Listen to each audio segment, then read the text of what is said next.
नमस्कार मित्रांनो, नगर पंचायत या घटकावरचे आपण या ठिकाणी प्रश्न सोडवून घेणार आहे. तर एक 4 प्रश्न आलेले या टॉपिकवरती. छोट्या व्हिडिओमध्ये खूप पटापट आपण हे प्रश्न सोडवू.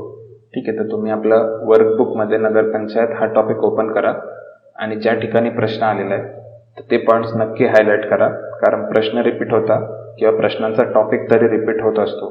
ठीक आहे, तर बघा, 74व्या घटना दुरुस्ती संदर्भात खालील विधाने विचारात घ्या.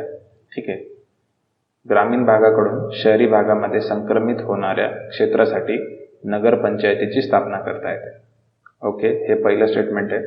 नगरपालिकेचा कालावधी हा 5 वर्ष आहे आणि कार्यकाल पूर्तीनंतर 1 वर्षाच्या आत पुन्हा निवडणूक घ्यावी लागते. हे दुसरं स्टेटमेंट आहे.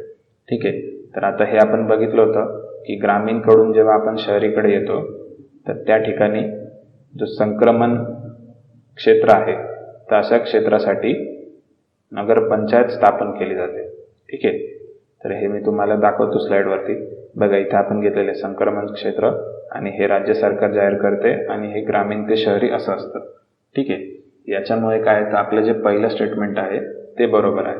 ठीक आहे, हे आपलं शॉर्ट झालं की पहिलं स्टेटमेंट बरोबर आहे. मग आता दुसरं जे स्टेटमेंट आहे की 5 वर्षाची टर्म पूर्ण झाली तर 1 वर्षाच्या आत निवडणूक घ्यायची. तर इथे हे जे 1 वर्ष आहे हे चुकीचं आहे. ठीक आहे, कारण का तर टर्म पूर्ण झाल्यानंतर 6 महिन्याच्या आतच निवडणूक घ्यायची. ठीक आहे, आणि हे काय फक्त नगरपंचायतीसाठीच लागू नाही आहे, तर हे सगळ्याच लोकल बॉडीजसाठी लागू आहे. ठीक आहे, सगळ्याच लोकल बॉडीजसाठी हे लागू आहे. ठीक आहे, त्याच्यामुळे सेकंड जे आहे ते चुकीचं आहे आणि आपल्याला खाली काय विचारलंय, चुकीचा कोणता पर्याय ते ओळखा. ठीक आहे, म्हणून आपण पर्याय क्रमांक 3 मार्क करणार, फक्त ब बरोबर. ठीक आहे, कारण आपल्याला चुकीचं विचार. ठीक आहे, पुढे बघा, राज्यसेवा मुख्य परीक्षा 2019 म्हणजे मागच्या परीक्षेमध्ये हा प्रश्न आला होता की पुढीलपैकी कोणती एक स्थानिक संस्था ही संक्रमणशील क्षेत्रासाठी गठीत केली जाते. ठीक आहे, ट्रान्झिशन एरिया किंवा ट्रान्झिशन रिजन. ठीक आहे, तर मग ते आपल्याला माहिती आहे की ती आहे नगरपंचायत, म्हणून आपण या ठिकाणी पर्याय क्रमांक 4 हे उत्तर मार्क करू. ओके, खूप सोपा प्रश्न होता बघा. असं इझी क्वेश्चन आहे. एकदा कन्सेप्ट समजली का प्रश्न खूप इझी होऊन जातात. याच्यानंतर अयोग्य कथन ओळखा.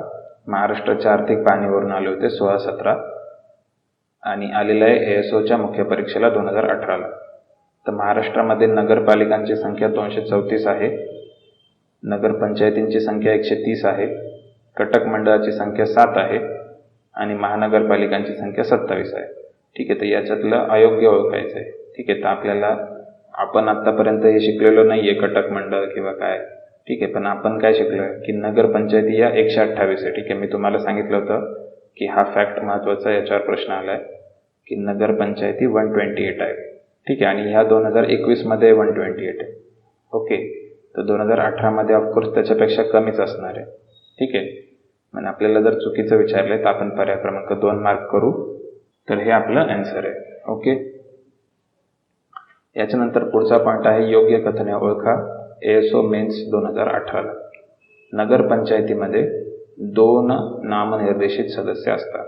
ठीक आहे, आता ही रचना मी तुम्हाला सांगितली होती की टोटल 17 मेंबर्स आहेत, 2 नॉमिनेटेड आहेत. ठीक आहे, कार्यकारी अधिकारी यांची नियुक्ती राज्य शासनाद्वारे होते. ठीक आहे, बघा, आपण पुस्तकांमध्ये नगरपंचायतींचा अधिकारी CO म्हणून दिलेला असतं, पण आयोगाने प्रश्न विचारताना बरोबर EO विचारले. ठीक आहे, कारण त्याचं डेझिग्नेशन काय ठिकाणी EO सुद्धा आहे. मग कार्यकारी अधिकारी म्हणजे एक्झिक्युटिव्ह ऑफिसर यांची नियुक्ती राज्य शासनाद्वारे होते, तर हे करेक्ट आहे. आणि निवड MPSC करत असतात. नगरपंचायतींचा तो प्रशासकीय प्रमुख असतो. ठीक आहे, नगरपंचायतीचा प्रशासकीय प्रमुख हा कार्यकारी अधिकारी असतो. हे स्टेटमेंट आहे, हे पण बरोबर आहे. आणि नगरपंचायतीच्या सदस्यांची संख्या ही 9 ते 30 असते. ठीक आहे, तर हे चुकीचं आहे. हा यांनी कुठून आकडा आणला 9 ते 30? असं काय नाही, आपल्याला माहिती की 17 असते.